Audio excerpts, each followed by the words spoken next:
Thanks. It's great to be back in Tampa. They told me, they're like, we've done an event here, and I was like, I think I remember, and then once I saw it, I did. So this is what we did. This was several years ago, and we were the first state to do this as well, when we decided we were going to wage war against this ESG that they were trying to jam down our throats, in pension funds and all this other stuff, money management. And if you look now, we started it. Everyone said we were crazy. And then now ESG is dead, basically. I mean, and really Florida killed it, so that's good. So I'm joined here by our Surgeon General, Dr. Joseph Ladapo, top Surgeon General in the country. I've got Ryan Wilson and his mom, Cassie Wilson, who are going to have some things to say about the subject matter today. And then we have our First Lady, my wife, Casey. So thank you. Now, most of you know who've been living in Florida for a while that, over the last 4.5 years in particular, we had a lot of fights about rolling back these medical authoritarian mandates and ensuring medical freedom. There was all kinds of debates. I mean, I remember when I said you should not force kids to wear masks in school. And some people thought that was like how could you say that? Well, because it's true, right? And so we had to fight that. We had to say parents have a right to make what their kids do is up to the parents. You shouldn't be forcing this. You should not have situations where local governments are able to fine you. They wanted to fine for not wearing masks. I said no. We pardoned everyone who they did initially. Then we said you can't do it. There were things about just being able to operate businesses. You know, Fauci, he hated restaurants. He didn't want these restaurants to operate. And we really stepped in and saved the restaurant industry in Florida. And they did really, really well as a result. But, I used to think about it. I just got a kick out of it because, they would say you can't eat indoors. And so what they would do in places like Chicago, they would set up tables outside on the sidewalk. Sometimes the city would even close streets, and you would do that, which is fine if that's what you want. And maybe that's fine in August, but it gets cold in those places. And so once the temperature started dropping, instead of just saying, okay, you can come inside and eat, they said, nope, you got to be outdoor dining.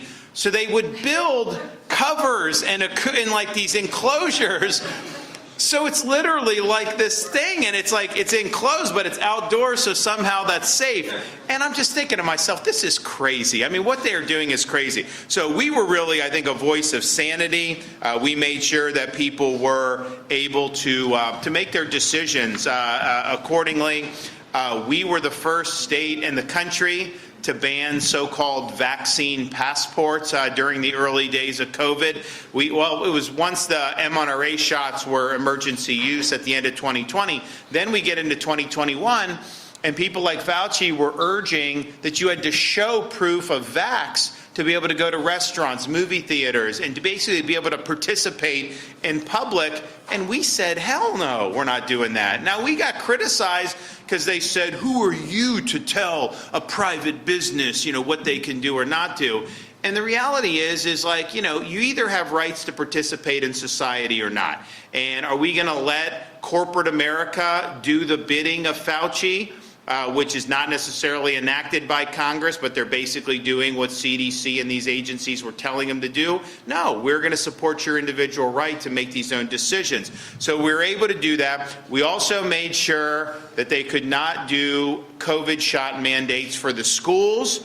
Of course, we said you can't mandate masks. And as well, we've since then said the same thing for just society, that in Florida, they can't force you to muzzle your face. Like, that's your first of all, it didn't work. I mean, let's just be honest with that. And Joe was one of the first who was saying this years ago that putting a piece of cloth is not going to stop a very contagious respiratory virus, which is like much smaller than the pores in the mask anyway. So it's like the science of it didn't even work, but it was more of an ideological thing. So we led on that. We were also the first state in the country, and we worked with the legislature to get this.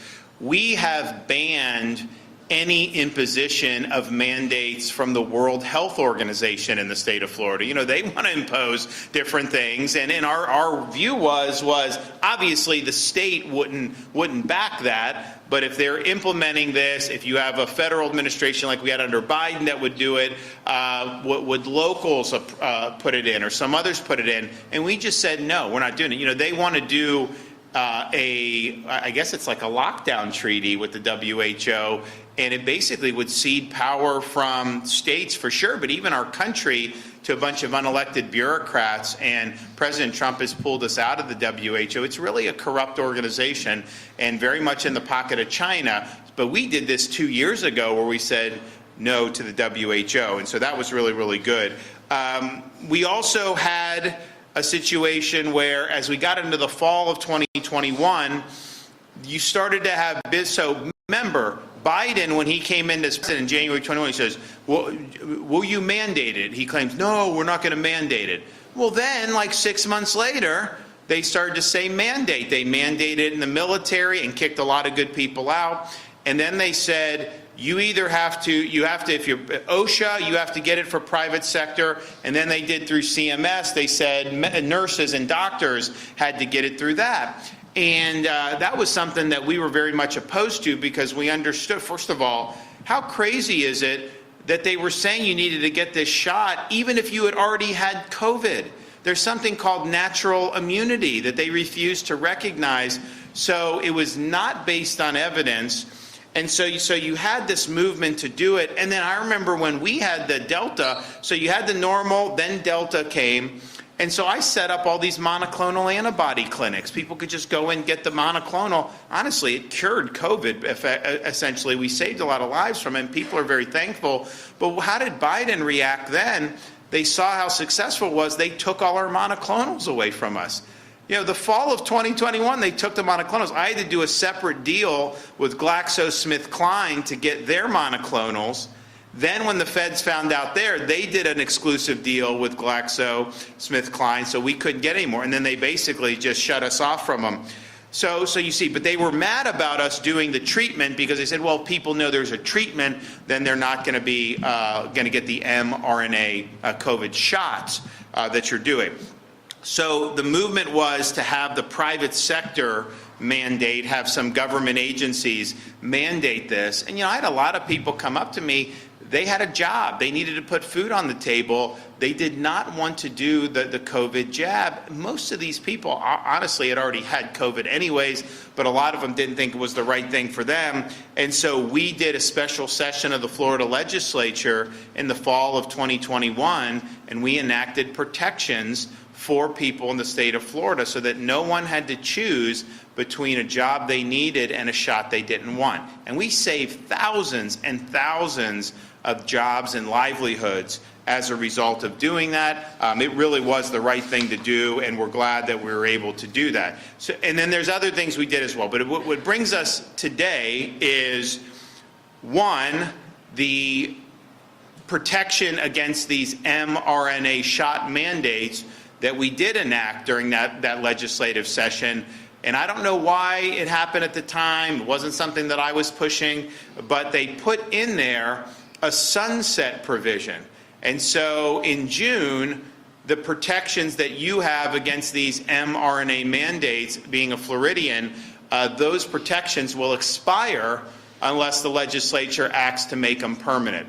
So I'm here as governor endorsing making these protections permanent. You should not be forced to take an mRNA shot against your will. And that should be the right of every Floridian.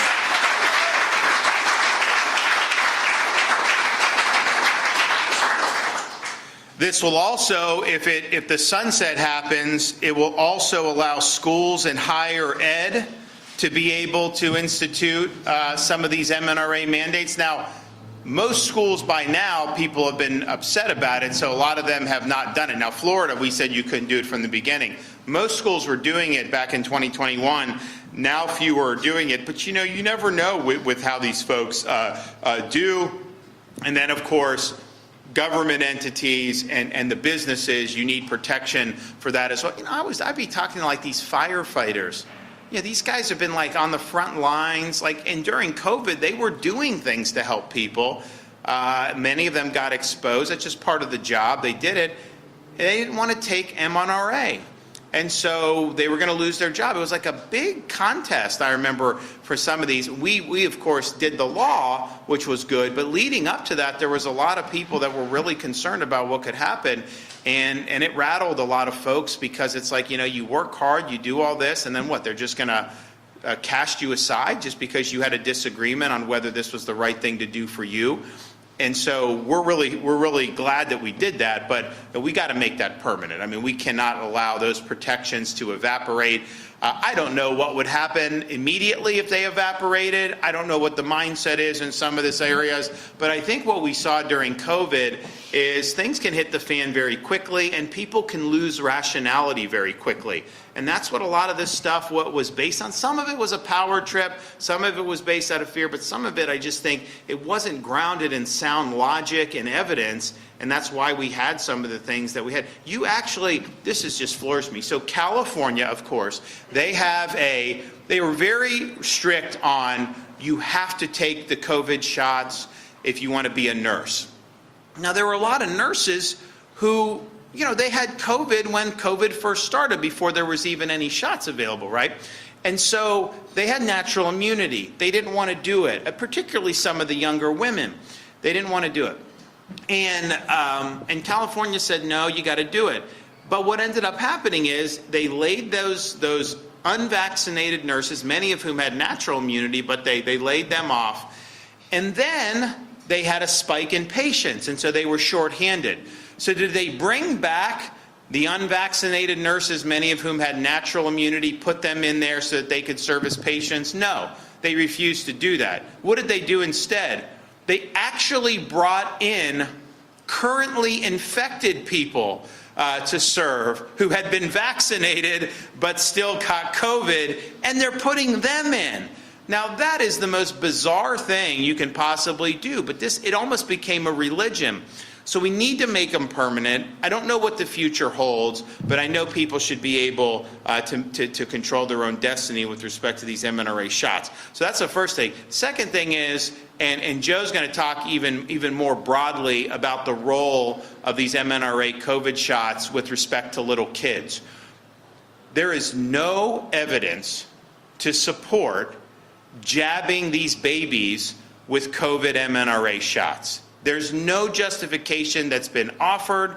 There's not evidence that supports it. And yet, the CDC has put COVID mRNA shots on the childhood immunization schedule.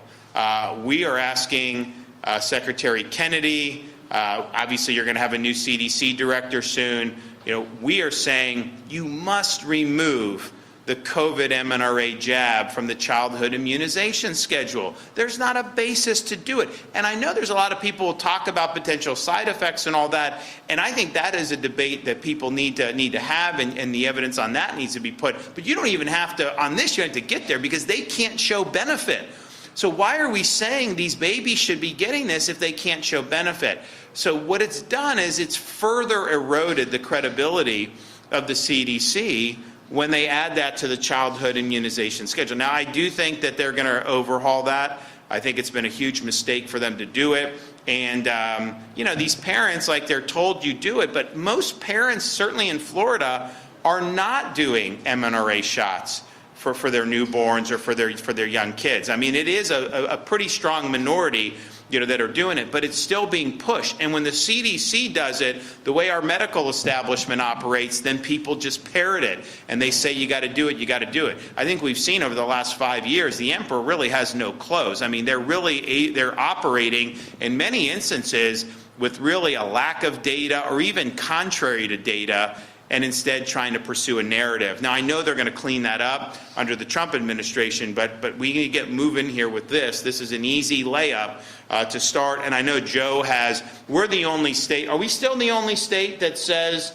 that our recommendation to parents is not to do the mRNA shot for the kids? I think we are. Yeah, so I think we're the only one. Maybe another or two have done it, but Joe came out very early on this and said that. He was attacked for it, but if you look at the data is what it is, and he wants parents to have that. But I think there's a debate about just the viability of those even being available. I know Joe's going to talk about that. The other thing we want to do in working with the legislature is to add vaccination status protections to our Patients' Bill of Rights. It is unfortunate that in this country, we don't think in Florida, but it has happened in this country where people have been denied transplants because they did not have a COVID mRNA shot and booster. Now, how sick is that? Somebody needs a kidney, you're not going to let them have it because they didn't do an mRNA shot, which, by the way, doesn't even work, really. I mean, maybe it works for 3 months, and then the efficacy just goes in the toilet after you do all these booster shots, and yet people are being discriminated against because of that. Now, we don't think that that's necessarily going to Florida, but we want to make it very clear that you don't do that. So also, you'll have pediatricians, they won't accept your kid unless you do all these shots, including the COVID shot. So think about that as a parent. You want to be able to have somebody to look at your kid, to do the checkups, and then they're saying you have to do this because CDC says, but then there's no evidence to say that should happen, and so you don't want to do it, but then all of a sudden, okay, well then you can't continue on seeing this physician. That's discrimination, and that's wrong. So we don't want Floridians to be kicked out of a doctor's office, denied treatment, or anything because they have made this decision on whether or not to take this vaccine or that vaccine, especially given the role that natural immunity plays. I mean, even people that were supportive of mRNA shots back in the day, if they had already had COVID, there were a lot of people that said, hey, if I didn't have COVID, maybe I would take it, but I've had it. And I have natural protection now. And that's been true of every respiratory illness. I mean, in human history, don't you get sometimes, there may be some examples, but it's like, this is not like cutting edge thing to say that you gain protection by doing that. So we want to update Florida statutes so that we're able to prohibit both providers and facilities from discriminating against patients based on vaccination status. And there is this story from Indiana, denied a spot on the heart transplant list because she did not get the COVID mRNA shot, and she didn't get the flu shot. That's a whole nother thing, this flu shot. I mean, how effective that is. I mean, it's just, when I was in the military, they forced us to get the flu shot. Now, I was not necessarily somebody that had studied this like I've studied it now. By the time I was long out of the military, but I was governor, obviously, when COVID happened. If I had been active duty and they wanted to do the COVID mRNA, what would I have done for that? And I don't know what the answer is, but I know they used to jab you with this flu shot every year, and you just go get it. You got to get your flu shot. You got to get your flu shot. Maybe Joe will speak on that, but I mean, doesn't exactly have a stellar record either with efficacy. And the question is, okay, well, why is this stuff being pushed on the society? Well, because people make money off of it. I mean, that's why it's being pushed. I think we all know that. Now, RFK Jr., he really wants to break up this unholy alliance between the regulators, the bureaucrats, and particularly the pharmaceutical industry. And I think it's tough, but I think he has the mindset to do it. But it needs to be done because so much of what is happening really flows from a lot of these financial incentives. We're concerned, and maybe Joe will talk about how physicians are compensated by pharmaceutical companies. And so they're pushing like a vax or a treatment or something. And then what's the financial ties kind of behind that? And this stuff has grown up a lot over the decades, really, but certainly in the last 10, 20 years, it's been a big, big problem. So to me, this is a no-brainer to say, if someone needs a heart transplant, how callous of it to say, well, you didn't get a flu shot, so we're not going to give you an opportunity to save somebody's life. It just shows the priorities are just so skewed. So I'm hoping that we're going to be able to do this, get these protections into law. It's really important for a lot of Floridians. Ultimately, we believe that some of the advice that's come down has been suspect, to say the least, and you certainly should have the ability to make a different decision than what the medical establishment is telling you you must do. So let's get to work on that. I look forward to doing it. And we're going to hear from some other folks. We're going to start with Dr. Ladapo. After we hear from Dr. Ladapo, we're going to hear from the Wilsons, Ryan and Cassie. So Joe, come on up.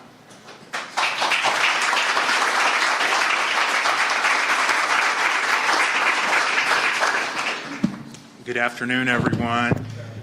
Yeah, it's great to be here. This looks like a cool place to be. We live, my wife and our boys. We're not too far away from here in St. Pete, and we've gone to a few places in Tampa, but we haven't been here. But this looks like it's probably a pretty happening place when it's open to people. So the governor's covered a lot of very important things, and I mean so many topics.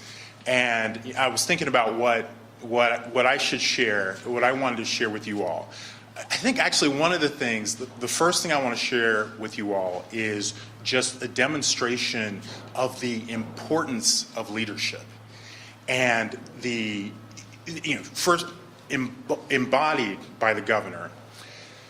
Just do the thought experiment for how these last few years would have been from the first time that, that virus escaped or however got out of Wuhan and made its way around the world, to how the world shut down and how we had this hegemony of medical authoritarianism that just came over all the world. It wasn't that long ago where in most states in this country, and certainly where I lived at the time at UCLA in Los Angeles as a professor and a clinical researcher, where like going to get smoothies. I remember early in the pandemic. I have three boys, and lots of energy. There was this whole stay-at-home thing was never going to work out as soon as they said it. And I took them to the park, Barrington Park down San Vicente in West LA, and unfortunately we were often the only people there. And our tradition was to go get smoothies afterward. And I remember we walked into our smoothie place and here in West LA, and we go in there, we buy the smoothies, and we want to sit down. And the owner, nice guy, he says, I'm sorry, you have to sit outside. And there was no one else in there, but that was the rule at the time in Los Angeles. You couldn't eat inside. And I was like, this is so stupid. But we sat outside, we had our smoothies. And so the world can be, there is so much suffering that happens in this world because of bad leadership, because people aren't courageous enough to do the right thing. The consequence of that is suffering, and there's so much of it. I see here one of your commissioners who actually led an effort here in Tampa to actually get the extra fluoride out of your water here in Tampa, and it was a close vote. Yeah. It was a close vote, and I've been in many of these meetings. Unfortunately, I think it was a tie vote, so the motion to get it out of the water didn't pass. But you look at the folks who so often, and I'm not judging anyone or anything like that. I want the best, but we have to talk about these things to get to a better place. You look at the commissioners who, not only in Tampa, not only in Hillsborough, but all over the state. Fortunately, most commissioners have made the right decision. But if you look at the commissioners and you listen to their words, it's a lot of hemming and hawing. It's a lot of not wanting to make the wrong decision and not wanting to be out front. Well, when it comes to right and wrong, it's extremely important to be out front. People suffer when you are unwilling to go with what you think is the right thing to do. When you choose fear and sort of compliance in the shadows, right? And waiting for someone else to make a decision over going with what you think is right, people suffer. And thank the Lord and thank God, thanks, and the world is thankful that this man here, he didn't choose that path. Is Governor DeSantis the only one who, of all the governors in the country, who knew that these policies didn't make sense, that lockdowns would be harmful, that, that sort of all these business closures and keeping kids out of school and forcing poor little kids who want to play outside to have something over their face. Was he the only one who knew those weren't the right decisions? Of course he wasn't the only one who knew those weren't the right decisions. But he, instead of hiding, right, behind uncertainty and behind doubt and behind, I don't want to go against Dr. Fauci or, these other doctors, and I don't want, I don't want that anchor on, I don't want CNN to be calling me a misinformation spreader and science denier and all. I don't want that. So, I'm gonna play it safe. Thank the Lord, thank God that we had one governor in this country who said,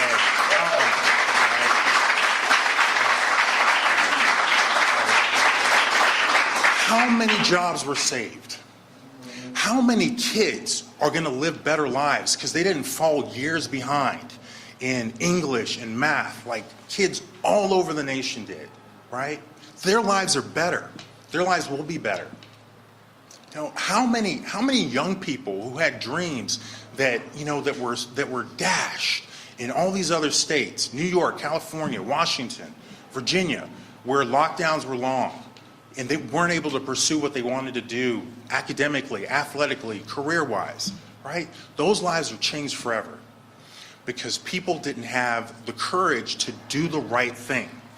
And here the story is the opposite. The lives are better. Right? People are happier. The economy's better. Much less suffering. Much more promise. Much more hope. Because he said, I'm not going to hide behind what everyone else is hiding behind. I know that this is wrong, and I'm going to say something. And that is. And he took a lot of heat for it. He took an unbelievable amount of heat for it, but he stuck with it. And every single person in this state, in the future of this state, is better off for it. So leadership matters. And unfortunately, I think the governor, he's been doing it for almost 6.5 years now. So he's probably, he's coming toward the end is sort of kind of in sight. It's still a good long runway. But leadership matters for what happens next too, right? This stuff, please don't take any of this stuff for granted. The wonderful things that we enjoy in this state, the things that we've been able to create, take none of it for granted, right? As the governor said, it just takes, what hits the fan, and then you get to see what people are made of. And unfortunately, most people aren't made of stuff that's going to really save you in those situations. So I urge you to really keep that in mind as we think about what happens next after Governor DeSantis, the first Governor DeSantis, ends his term. So just keep. I just want you to keep that in mind. So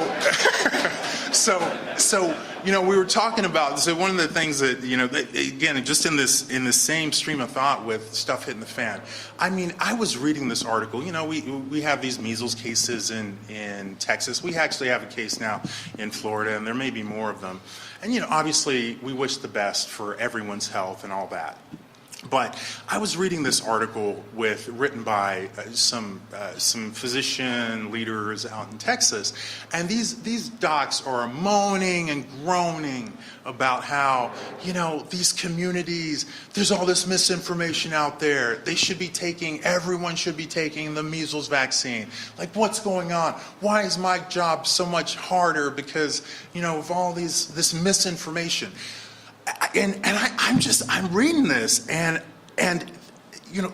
we need permanent protections because these are the same people that tell you that boys can be girls, that men can be women, right? That an experimental vaccine that children do not need is actually something that's critical to their health. That you need 1 or 2 or 3 masks depending on what time point in the pandemic you look, right? I mean, these are the same people, right, that have been for all these past years, all these the lockdowns, that we would have been better off. I would bet my life we would have been better off if we had done nothing and just allowed people to do what they wanted in March of 2020, then all the nonsense that followed afterward, I have no doubt that we would have been better off as a nation. So all of these people with one terrible mistake and judgment call after the next, like for years. And now they're mad at people who don't want to listen to them. I mean, you know, I'm reading this and I want to I don't know, my brain's hurting. So, you know, this is why this stuff needs to be permanent. Because when what hits the fan, we don't know what's coming. I mean, clearly, so many of my physician colleagues haven't learned a thing, right? They're still writing these articles, defending these ridiculous positions and completely completely with amnesia about the ridiculous things that they've done all these past years. So it is important for these protections to be permanent. And then in terms of the kids, I'm grateful to the governor. I'm completely with him that the COVID-19 vaccines should be pulled off the child vaccine schedule. I mean, it's completely insane. Fortunately, 90%, 85, 90% of parents don't need me to tell them that. They've opted to not give them to their kids. But symbolically, it's just it's an insult. It's a slap in the face to every American for that to be on the schedule. And frankly, their authorization should be pulled. They shouldn't even be given to any kid. There shouldn't even be that option to give it to any kid. Even in the clinical trials, part of this misinformation, all these lies have been provided they've been sold to Americans.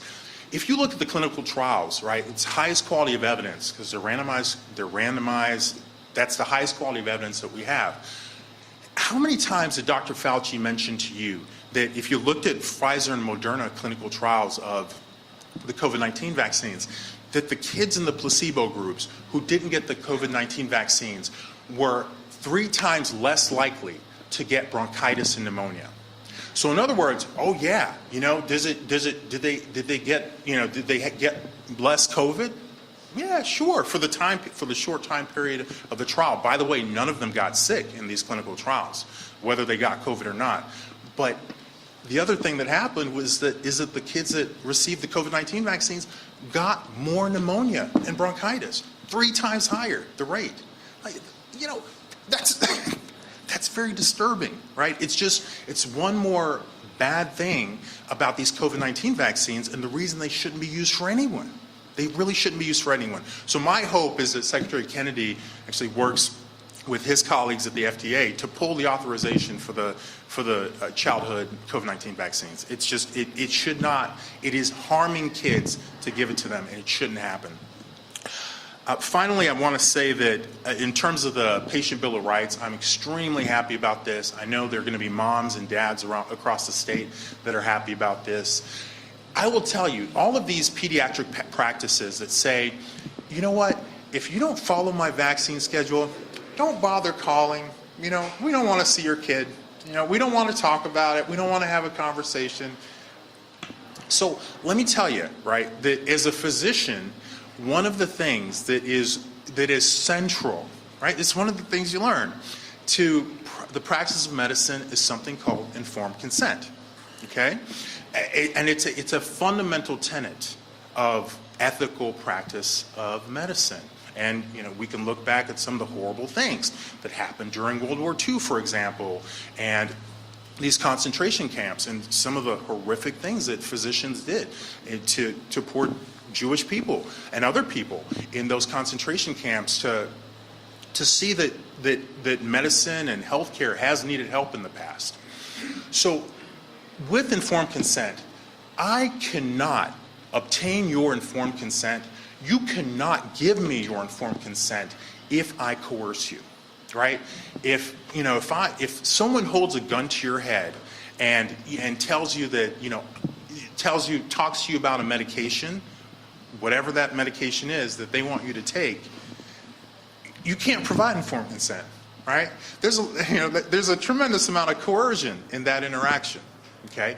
And it is unethical. It's not like gray zone. It's unethical to provide a treatment without being able to do it in a setting of informed consent.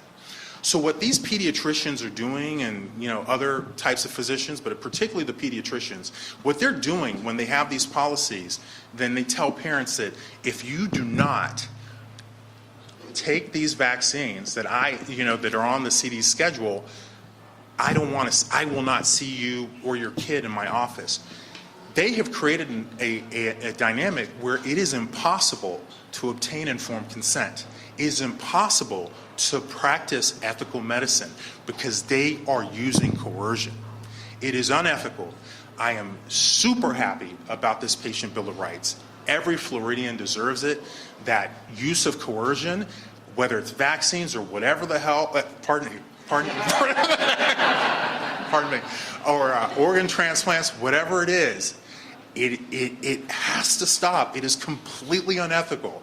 So anyway, thank you very much thanks for your attention, thanks for your time, thanks for your thoughtfulness about where we're going next as a state, and let's keep Florida just a shining example for the country of how good things can go when leaders show courage.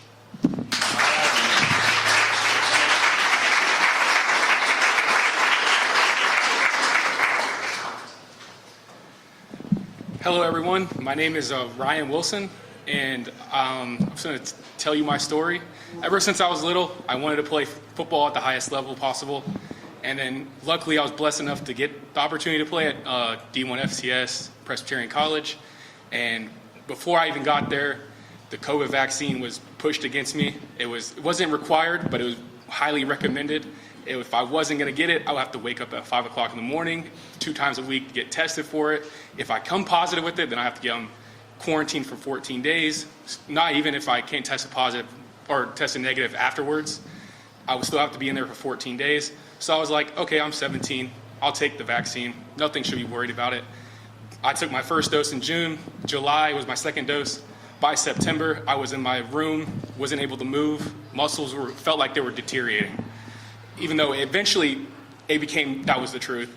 I stepped foot for 2 games, but after the 2 games we had 11. I did not step foot on the whole rest of the season. I sat out the whole season, and by December I was so sick I went from 330 pounds to 250 in December. So then my mom was like, "There's something wrong with you." We went to the hospital, was there for about 7 days, and they sent me home, said, "You were fine." I got back. I actually weaned off the steroids I was on. That was helping my inflammation. I was like, I'll go back for another year. And that other year came. I actually went and played.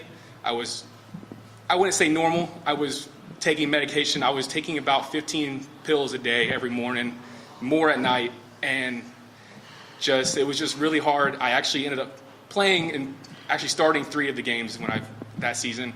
And that season after that, when it was winter. The winter workouts, so December to January, I was like looking around my teammates, and I was like, I can't compete with these kids that are healthy. So I called my mom. I was like, I have to do something about this. I can't keep going playing.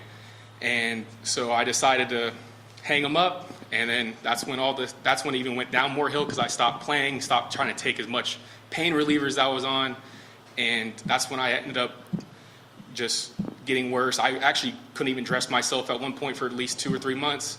And luckily I have my mom here that helped me through the whole thing.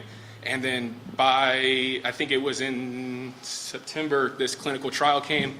It was for MAS, microactivation syndrome. It was basically my immune system was producing more cells than what it should be doing. And it was tearing my whole body up.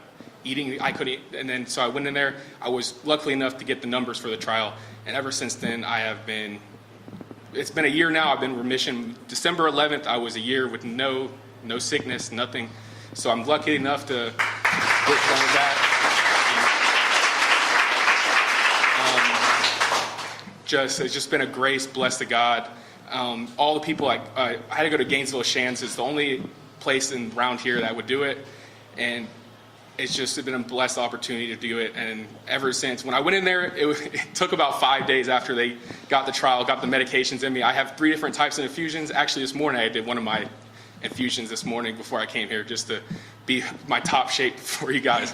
And it's just, it's so crazy. It's just something simple like a vaccine that just changes somebody's life to become from healthy to worse just because you just want to, you think it was be affecting you, but it actually ends up affecting your whole life. And even now I'm enrolled in college now. It's just hard to even want to even go to in-person class because you don't know what other people have, or because I'm immune compromised now for probably the rest of my life. It's just hard to even pick if you want to do classes in person because you don't, and then some classes require it. But I just trying to, as hard as I can, and just trying to move forward with my life. And I'll let my mom talk about the rest. Yes, he is immune. My name's Cassie, and I'm Ryan's mom. He is immune compromised. He was diagnosed with mixed connective tissue disease with MAS, and the MAS was what was really deteriorating his life. It was shutting. He had congestive heart failure. He had liver damage. He has kidney damage. He had rashes all over his body. He had calcium oozing from his elbows. He had calcium deposits all up and down his side. He had it coming out of his back. And they kept telling me, I'm crazy. I'm the crazy mom. I'm like, the only thing that my son got was a COVID vaccine. My son has had a physical, been with the same pediatrician from day one that he was born until he turned 18, and then he went with our medical doctor. We have history. He had none of these symptoms until he got the COVID vaccine. That is when everything was taken away from him. We've had 3 years. It was just awful what I had to deal with my son. I had to help get him dressed. I had to help get him out of bed. We got lift chairs for him. He had a wheelchair. He couldn't go to the gym no more. He squatted over 500 pounds like it was nothing. On February 2nd of 23, he called me, Mom, I can't compete with healthy. He was crying, I was crying, because that was his dream. If you knew this boy, football, that's all he lived. That was all he knew was football. And it was taken from him because of a choice that we made, because it was the government, everybody telling us, hey, this is what you need. You've got to have it. He didn't need that. He didn't need it. He had COVID before we even got the vaccine. He was fine, but in order for him to compete, that's what we thought he needed. And thank goodness I finally got in with Shands. Dr. Sobel and Dr. Modica was godsend for us. They got him on the clinical trial, and it was gamma-phantom infusions. He was in the hospital at Shands for 30 days. When we went into Shands, he could hardly walk. He couldn't move. Like, he was really bad. The doctors would try to push his leg down, and they could. He had nothing. He had no muscle, no anything. And after that, he just got better. We were able to wean him off of the steroids. He was on high-dose steroids for 3 years. He has permanent scars on him from what the steroids did to his body that will never go away. They're there. His adrenal glands were put to sleep. He was sent home with me. I was given a shot that if he went unresponsive, I was to give it to him and call 911. Nobody should have to go with that for something that they did not need. He didn't need that shot. And that was just, it was awful. It was terrible for us. Imagine what he's went through, but now he's on the upscale. I'm so proud of him. He's still enrolled in college. Hopefully he'll graduate next year. And I mean, that's his story. And, and I appreciate Mr. DeSantis for helping, talking to his doctor, Ladapo, for reading my email. I appreciate it. Because his story needs to be told, and if it saves one life, that's one life less that has to live through that, because nobody deserves it. Thank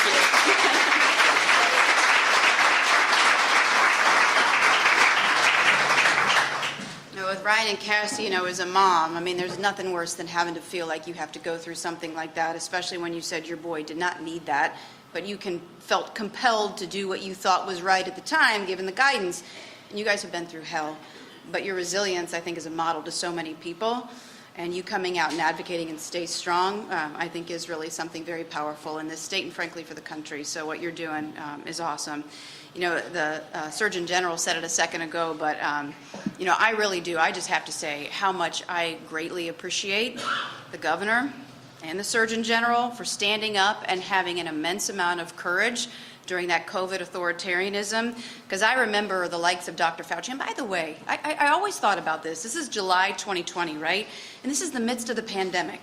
Why is this guy sitting on the cover of InStyle magazine with sunglasses on, arms crossed, next to a pool like it's the Emmy Awards?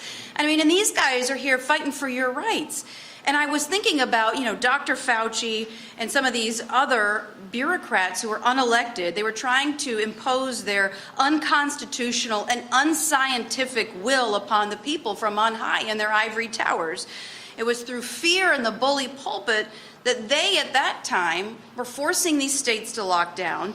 Their guidance were locking our children out of schools. Small businesses were shutting down, but yet at the same time, they were saying, oh, the big box stores, they can stay open, they get a pass. But the little guy who spent 30 and 40 years building up this institution, blood, sweat, soil, and tears, everything that they tried to do to create this business, they were being told by these bureaucrats in Washington, you've got to shut down.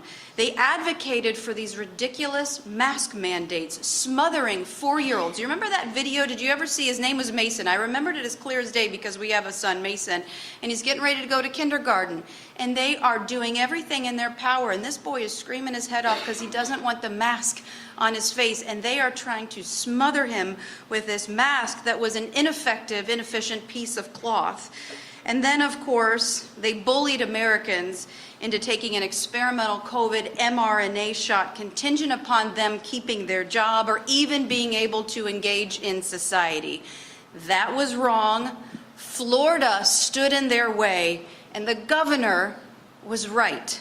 He stood, as you all remember, as a bulwark against the insanity, and I feel compelled to come out here to talk about this because I witnessed this day after day after day. For months, I witnessed this because you would watch. We'd wake up, I'd turn on the TV. I stopped doing that after a while, but the legacy media was hitting him every day of the week and twice on Sunday. But he did something that was so powerful. He armed himself with the data, the evidence, and the truth.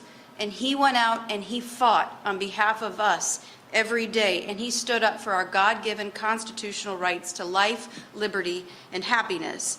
And that, in my opinion, as the Surgeon General said, is the very definition of having courage and strength.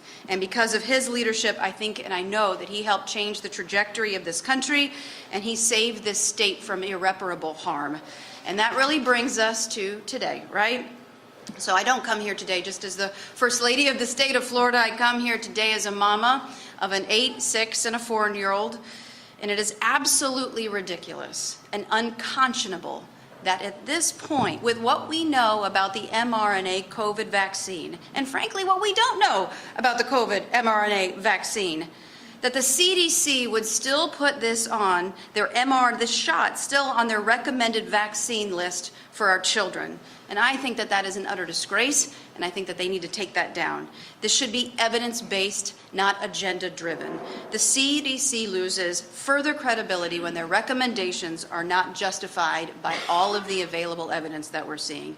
So I look forward to continuing to work with our great Surgeon General. I look forward to working with the legislature to ensure that the mRNA mandate is permanently banned in the state of Florida, and that vaccine status is not used as a way to discriminate against our fellow Floridians, whether that is a mom who's being kicked out of her pediatrician's office for vaccine status, or a patient who's being denied a medical procedure because of their vaccine decisions. It's a matter of right and wrong, and as a mama, I'm happy to stand up here in front of you and fight. So God bless you.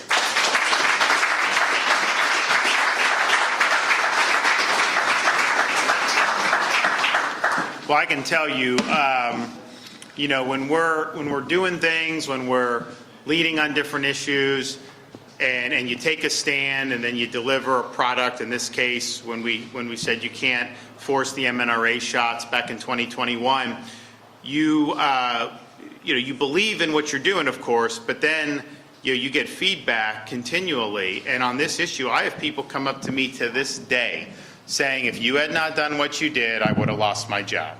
I have people that say that if you had not done what you did, my kid would have been irreparably harmed. And so we were doing the right thing then. It's time to make sure that these protections are permanent into law. We also don't want to see Florida be a situation where you've got some kid that's deathly ill and they're saying that he can't get a transplant or medical treatment because he didn't take some flu shot. I mean, how absurd can you get? We don't want this to be guided by what's best for the pharmaceutical industry, what makes people money. We want to be judged and guided by what's best for the actual patients, for the kids and their parents, and for individual patients that are doing things. So this is important.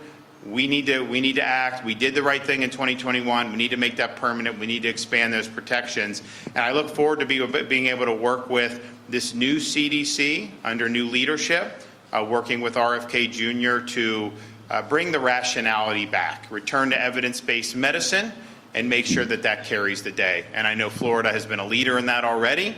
Surgeon General Joe Ladapo has been a big leader in that, and wouldn't it be great if that was the ethos that prevailed all across these United States? Okay, do we have any questions?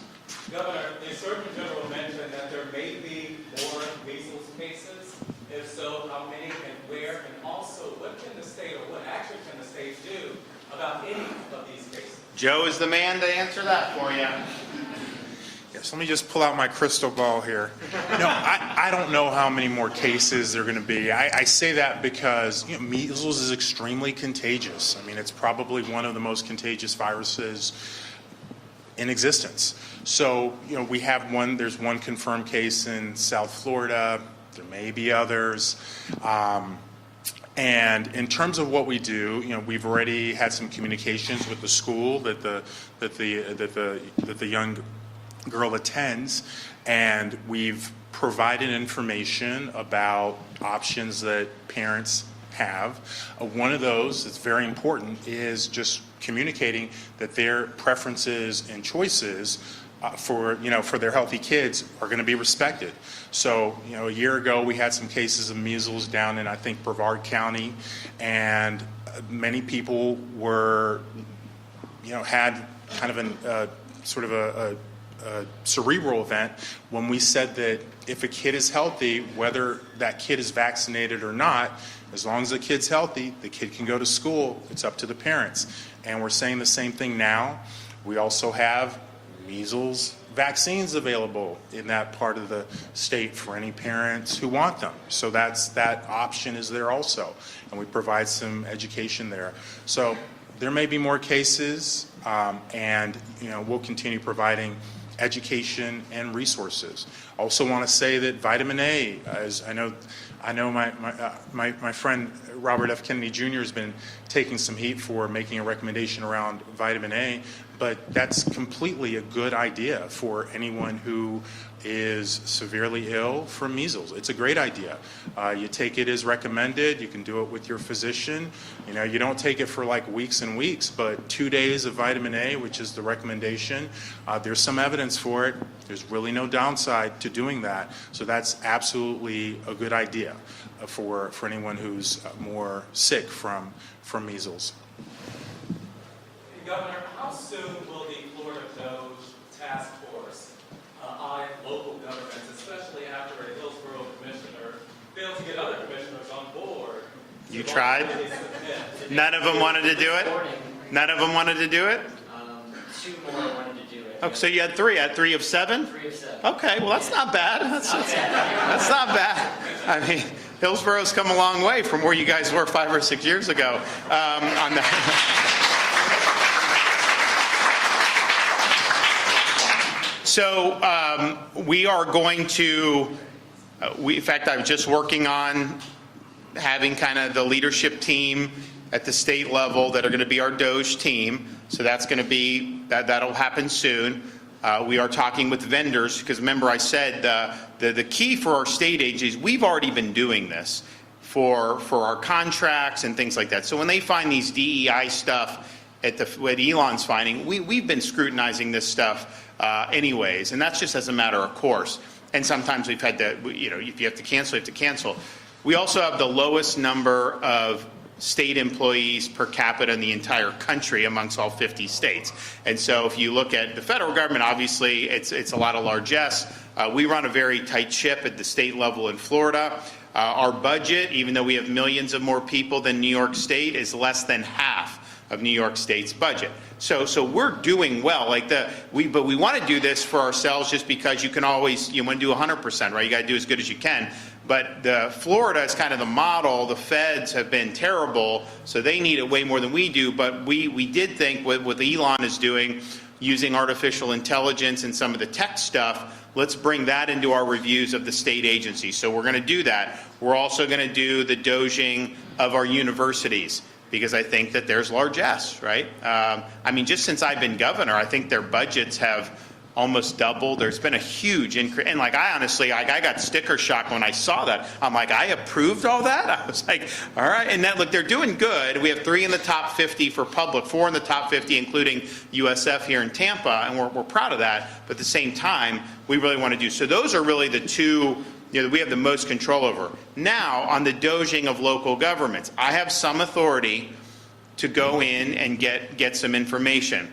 Constitutional authority and statutory authority. We don't think that's enough, and so we're asking the legislature to provide us with the ability to send Doge teams down to county and city governments, being able to go in there, rustle around, see what's going on, and then show this, because a lot of the stuff that's out is very opaque. If you're just a conscientious citizen trying to make sense of all this, honestly, it's not easy to do. So I think there's going to be value in that. So we will be doing some stuff soon with local government, but I think the main event will be once we get some additional statutory authority. And I think we just want it to be for a limited period of time, and we don't want this to be a permanent thing. Kind of want to do it now. We obviously are having a debate about relief on property taxes, and people say, oh, well, where are you going to get this money? But the reality is they've increased their budgets a lot lately. And because they assess your property higher, they take more tax from you. They say, we haven't raised tax rates. They haven't needed to. Because if you have the millage, what it is, if they're saying your house is worth 20, 30% more, well, you're going to pay more. Even if you have a homestead, it doesn't provide you full protection. So we're going to be doing all that. And I think if the legislature provides some good ability to go, that'll be really important. And we would want to do that immediately upon that being enacted, and then really use the balance of 2025 to be doing that. But I think people are pinched. They're getting pinched with these property taxes. I think they're starting to ask more questions about, okay, why am I paying so much more every single year? And some counties have had population growth. Here has had population growth. I understand that. Honestly, I think I just read that this area is one of the leading and increase in home values over the last 5 years. I think they said like 58% increase. Did some of you see that article? I saw a little blip. You don't always know what you can believe anymore, but it's true. It rung true to me. Well, on the one hand, 58% increase in the value of your home. That's your main asset. You're now wealthier. But on the flip side, if you haven't actually sold it, it's an unrealized gain, but yet they're still going to tax you at the higher price, even though no one's ever actually offered you that much, or there's never been a transaction for that much. So there's all that goes into it, but I think the doging of the local governments will help provide a lot of good information so that we can, make these decisions in 26 on the ballot about, what's the proper role of government to tax your private property. When I go to Best Buy and I buy a big screen TV, I pay tax, and then I come back and I put the TV on my wall and I use it. I don't have to keep paying tax on it all the time. It's a private piece of private property, and yet you buy a piece of land, you have a house, even if you have no mortgage or anything like that, you constantly have to be writing checks to the government. And so the question is, do you really own your property at that point? Or are you basically just paying rent? And I think a lot of people are like, at what point am I free and clear? I'm willing to work hard. I'm willing to do whatever. I'm a hard-working taxpayer. I understand we got to do, but at some point am I going to be free and clear? And we've got a lot of elderly in Florida who bought their homes many, many years ago. Now they're assessed at some extravagant amount, and they're getting hit with higher taxes, and I think that's wrong.